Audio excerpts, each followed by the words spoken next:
রাশমিকা মান্দানা নাম শুনেছেন? এই মহিলার দিকে একটু আল্লাহর নাম নিয়ে তাকাবে, দেখেন তো কি সুন্দর করে আল্লাহ তারে বানিয়েছে।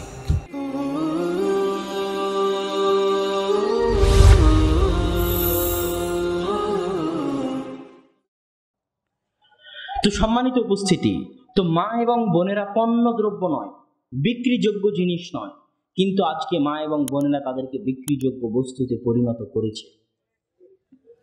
বিমানবালা যে কাজ করে সে কাজ একজন ছেলেও করতে পারবে।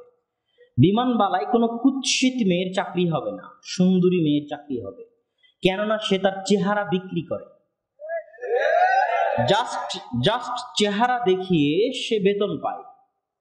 আপনি এখন সৌদি আরবেও যান, সৌদি আরবেও দেখবেন রিসেপশনে মেয়েরা বসে আছে। শপিং মলের রিসেপশনে বলেন, বিমানবন্দরের রিসেপশনে বলেন, ওই কাজ ছেলেরাও পারবে। বাংলাদেশের যেগুলো ওই যে গাড়ি বিক্রির যে ইয়েগুলো আছে, শোরুম গুলো আছে, এই শোরুম গুলোতেও গেলে দেখবেন, বাণিজ্য মেলাতে গেলেতেও দেখবেন যে সেগুলোতে গাড়ি বিক্রি হচ্ছে, তার পাশে উলঙ্গ অর্ধলঙ্গ নারী দাঁড়িয়ে আছে। রিসেপশনে দোকানে সুন্দরী নারী দাঁড়িয়ে আছে। সেখানে কোনো কুৎসিত মেয়ের চাকরি হবে না, কেননা সে তার চেহারা বিক্রি করতেছে।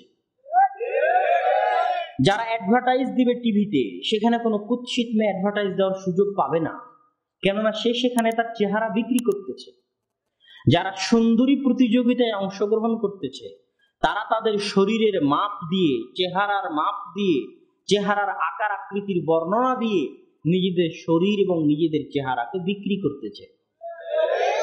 তারা নিজেদেরকে পণ্য দ্রব্য বানিয়ে ফেলেছে। কত নিচে নেমে গেছে, কত নিচে নেমে গেছে, যা কল্পনাতেও আসে না। কিন্তু এই কল্পনা শক্তি আমাদের মা এবং বোনদের থাকতে হবে। পর্দা মানুষকে আত্মসম্মান দেয়, পর্দা মা এবং বোনকে আত্মমর্যাদা দেয়, আত্মসম্মান দেয়। আপনারা জানলে আশ্চর্য হবেন,